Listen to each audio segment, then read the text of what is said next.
샬롬, 주의 사랑과 은총이 오늘도 여러분의 삶 가운데 함께하기를 주님의 이름으로 축원합니다. 오늘 우리가 함께 묵상하실 말씀은 예레미야 41장 4절부터 15절까지 말씀이 되겠습니다.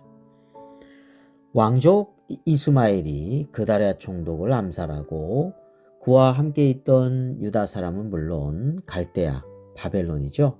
바벨론의 군인들까지 죽인 이 큰 사건이 이틀이 지나도록 밖으로 소문이 나지는 않았습니다. 그런데 80명의 순례자들이 비록 폐허는 되었지만 여호와의 성전으로 순례의 길을 가고 있었습니다. 자, 이들은 어디서부터 왔냐면 세겜, 실로, 사마리아로부터 온 순례자들인데요. 아직 총독 그다랴를 죽인 사건을 모르고 있었습니다. 자, 순례자들은 그저 나라가 패망하고 하나님의 성전도 다 무너져 내린 것이 너무나 슬퍼서 옷을 찢고 수염도 깎고 몸에 상처를 내고, 자, 옷을 찢는 것, 죄를 뒤집어 쓰는 것은 성경에 나오죠. 그런데 이 수염을 깎고 몸에 상처를 내는 건 그 지역에 있는 바알이나 다른 우상 숭배의 그런 관습을 본받은 혼합주의적인 모습이라고 하겠습니다. 자, 한편으로는 또 소재물, 유향과 같은 예물도 준비하면서 성전을 향해서 가고 있었습니다. 하나님을 향한 그 중심은 있었던 거예요. 자, 이스마엘은 자신이 암살한 총독 그다랴에게로 가자 이렇게 유인해가지고 가는 이 성읍 중앙쯤에 이르렀을 때 80명이라고 했는데 70명을 다 살해해서 구덩이에다 던져버립니다. 이스마엘은 사실 아무 죄 없는 그다랴를 암살을 했고 이어서 아무 죄도 없는 지금 순례자들까지 70명을 살해해서 구덩이에다가 넣어버린 거예요. 무자비한 일이죠. 무자비한 살해. 자, 나머지 10명이 지금 살아남았는데 그 사람은 뇌물을 준 거예요. 밀과 보리와 기름과 꿀이 지금 밭에 감추어져 있는데 자기를 죽이지 말아라 이렇게 말했던 사람 10명은 살려둔 겁니다. 자, 이 이스마엘은 자신의 권력 또 물질, 재물에 너무 큰 관심을 갖고 욕심을 부렸던 사람이라고 하는 것을 알 수 있습니다. 자, 이 사건 이후에 이스마엘은 자신과 그다랴 총독 살해를 함께 모의하였던 이 암몬의 왕이 있었죠. 자, 그래서 미디안에 있던 그 왕의 딸들, 공주들이죠. 그 다음에 남은 유다 백성들을 이 암몬 나라로 데리고 가려고 떠납니다. 자, 그래야지 이제 자기가 보호받을 수 있다. 또 함께 모의했던 암몬이 호의적으로 대해줄 것이다. 이제 그런 기대를 가지고 이제 갖는 거죠. 자, 이러한 와중에 전에 그다랴 총독에게 이스마엘의 암살 계획을 미리 알려줬던 인물이 있었죠. 요하난이죠. 요하난과 함께하는 군 지휘관들이 이제 그 사실을 알게 된 거예요.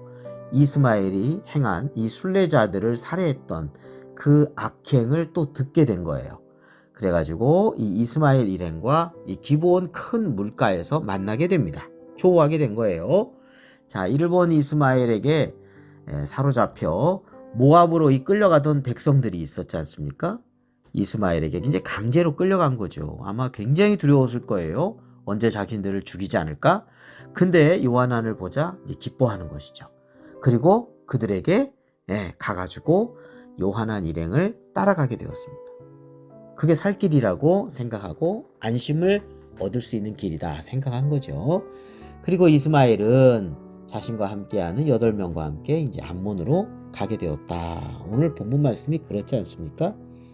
자, 이스마엘은 시기심으로 인해서 아까 말씀드린 것처럼 유다 총독을 그다랴를 암살했죠. 더 나아가서 동족들까지도 죽이고요. 심지어 지금 여호와의 성전으로 슬픔 가운데 순례의 길을 가는 이들을 아무 죄도 없는데 살해하는 그런 무자비한 악한 행동을 서슴지 않았습니다. 자, 자신이 총독 그다랴를 암살한 것이 알려지지 않기 위해서 순례자들까지도 살해한 것인데요. 이 죄라고 하는 것이 이렇게 숨겨지기 위해서 또 큰 죄악을 저지르고 있는 그런 죄의 특성을 지금 보여주고 있습니다. 자기 자신의 권력을 위해서 그 어느 누구든지 다 죽여가는 아주 잔인한 지도자의 전형의 모습을 보여주고 있는 것이죠. 그래서 남은 유다 백성들은 이스마엘이 이제 암몬으로 데리고 가고자 하였지만 오히려 요하난이 오는 것을 보고 기쁘게 여긴 거죠. 거기에서 살 수 있을 것이다 이렇게 생각한 겁니다. 이스마엘 쫓아갔다면 언제 죽을지도 모른다는 것이죠. 그 사람의 권력욕 때문에.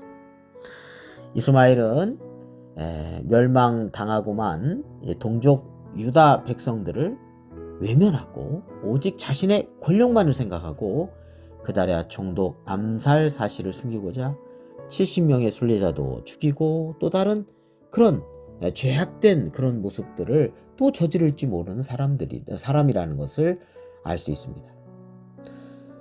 자, 욕심이라는 것이 그렇습니다. 욕심이라고 하는 것이 배는 게 없어요. 자기의 권력만을 위해서는 어떤 수단과 방법과 악한 행동까지도 서슴지 않는다는 것을 이스마엘을 통해서 우리는 알 수 있습니다. 자, 우리나라도 정말 권력에 눈이 어두워서 국민을 외면하고 국민을 막 죽이고자 하는 그런 독재자들이 없도록 우리가 기도해야 합니다. 정말 민주주의 사회에 우리가 살고 있는 것 참 감사한 일이고요.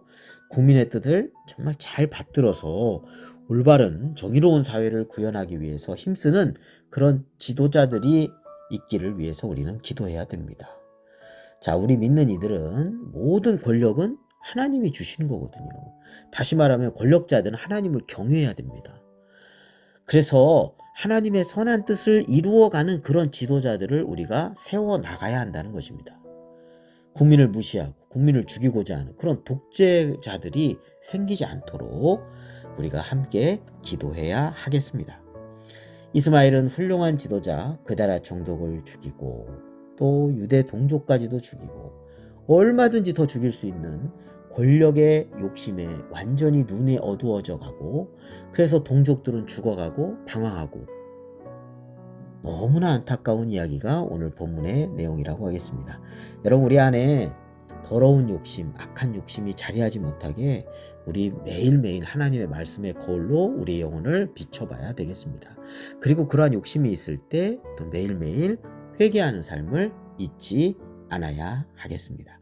그래서 하나님과 우리 사이에 늘 평탄하고 곧게 되는 길이 있어서 하나님과 교제 가운데 살아가고 그리고 하나님의 선하신 뜻을 따라서 하나님의 선한 일에 모든 것을 합력하여 하나님이 기뻐하시는 그런 선을 이루어 하나님께 영광 돌리는 그런 삶이 되어야 하겠습니다.